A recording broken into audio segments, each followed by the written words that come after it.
मातरम ये कि 26 जनवरी को ही क्यों मनाया जाता है गणतंत्र दिवस। देखो गणतंत्र का मतलब क्या होता है, मैंने आपको फिर दोबारा से रिपीट कर रहा हूँ, अब उस मुद्दे पे पहुंच रहा हूँ कि 26 जनवरी को ही क्यों मनाया जाता है। मैं ज्यादा उनकी बात नहीं करूंगा। स्वतंत्रता संग्राम सेनानी को स्वतंत्रता दिवस की बात होती है, 15 अगस्त की बात होती है। यहाँ पर गणतंत्र दिवस है तो गणतंत्र क्यों मनाया जाता है, इस चीज को क्यों मनाया। डायरेक्टली गणतंत्र का मतलब होता है हमारा संविधान से। गणतंत्र का मतलब सीधा सीधा क्या रिलेशन होता है, संविधान से रिलेशन होता है इसका। और संविधान हमारा जो होता है वो हमारे नियम कानून को संसार का सबसे बड़ा लिखित संविधान हमारे भारत का है। संसार का सबसे बड़ा लिखित संविधान हमारे भारत देश का है। इतना बड़ा लिखित रूप में संविधान संसार में किसी अन्य देश का, सीधी सीधी बात यह है, हमारा संविधान ही एक ऐसा लिखित सामग्री है जिसके माध्यम से पूरा देश एक सूत्र में बंधा हुआ है। हमारे देश में विभिन्न धर्म के लोग रहते हैं, विभिन्न जातियों के लोग रहते हैं, उन सबको एकत्रित करने का काम कौन करता है, संविधान करता है हमारा। उन संविधान में बहुत सारे रूल्स रेगुलेशन जो लिखे हुए हैं, हमारे कर्तव्य भी लिखे हुए हैं, है ना, और हमारे अधिकार भी लिखे हुए हैं।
समझो दिल पर जानी, उल्टी सीधी जैसी भी है अपनी यही कहानी। थोड़ी हम में होशियारी है, थोड़ी है नादानी, थोड़ी हम में सच्चाई है, थोड़ी बेईमानी।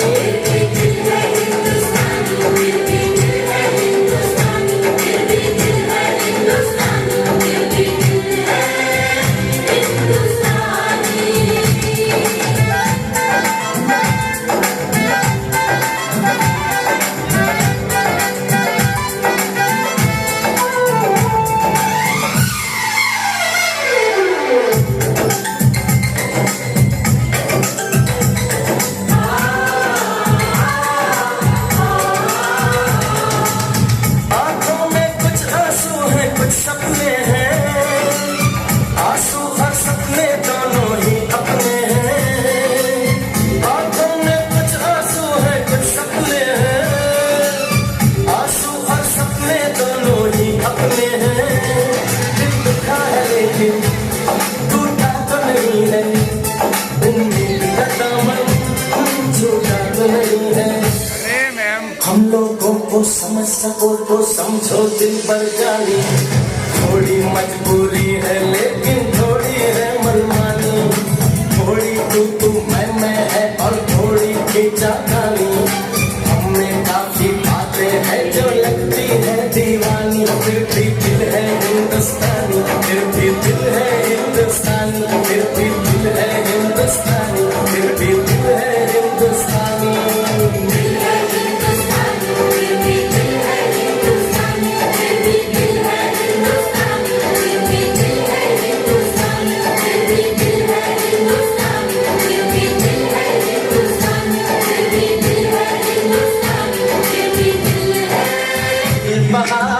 दिल फिदा जानिसां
फर्ज मोहब्बत रोटी रोजी।